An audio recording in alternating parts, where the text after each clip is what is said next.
Hey Tubesters, so this is the first, I guess you could say, official video of the Juju crafting series. I just realized I already messed up.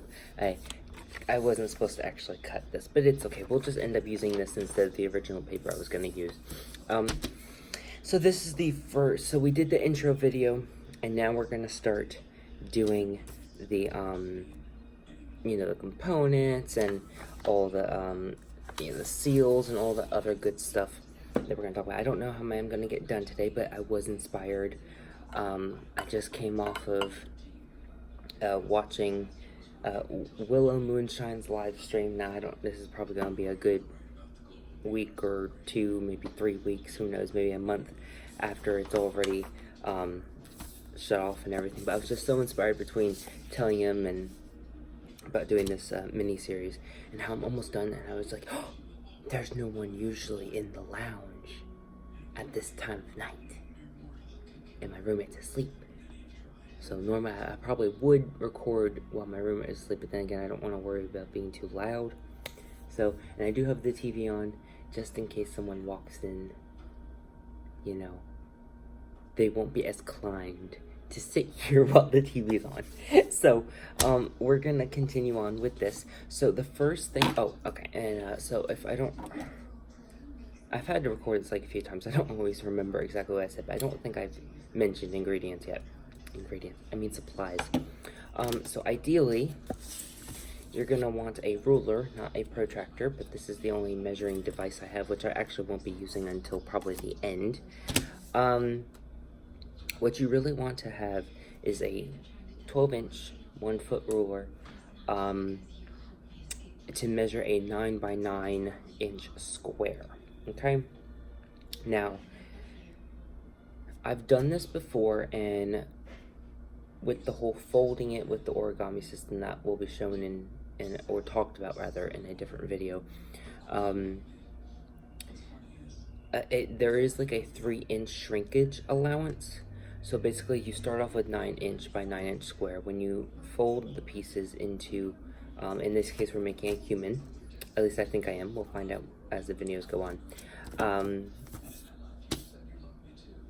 Yeah, we'll make a human, just because it's what I'm familiar with.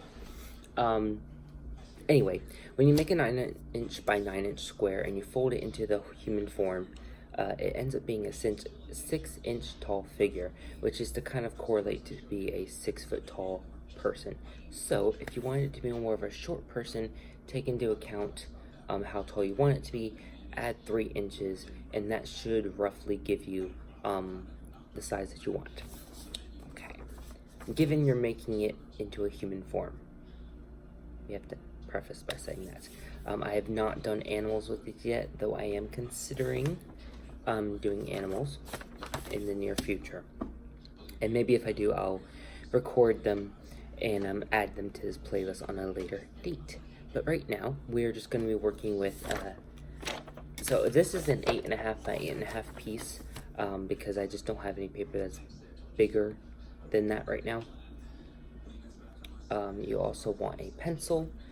You could use a pen if you want this to be a permanent sigil, but using a pencil is going to help you later on in this series if you want to do like a searcher. So if you're not sure if you want this to be the permanent sigil and intent of the Juju and all that, then use pencil.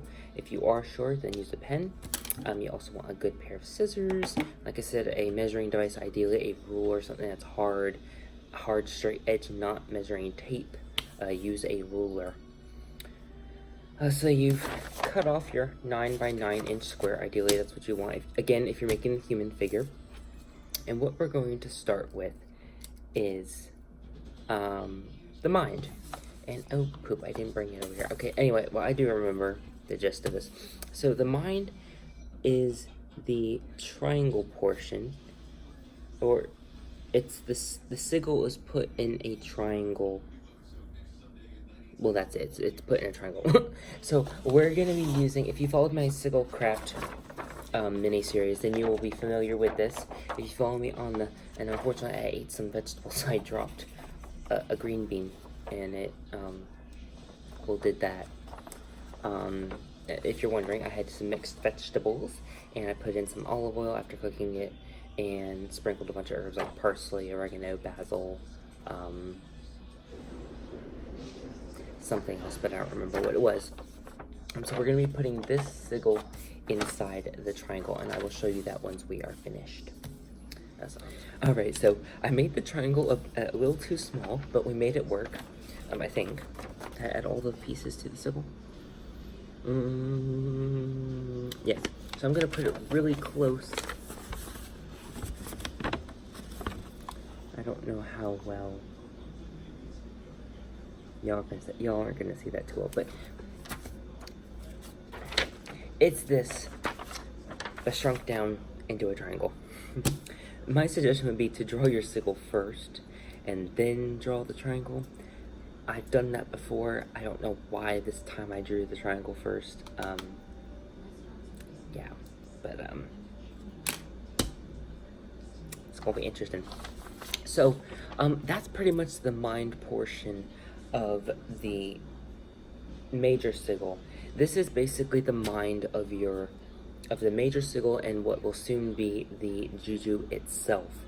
This is why you put the sigil here, because it's almost like, think of it, and this might be a Christian concept, so do pardon me if that bothers you, but you know how they say that God gives everyone a purpose, and then, you know, you find your purpose when you do past life recall, or when you do meditations or whatnot, and divination, etc., and you help to kind of decipher and break through all the muck and mist, and you figure out what your purpose is and what you feel called to do.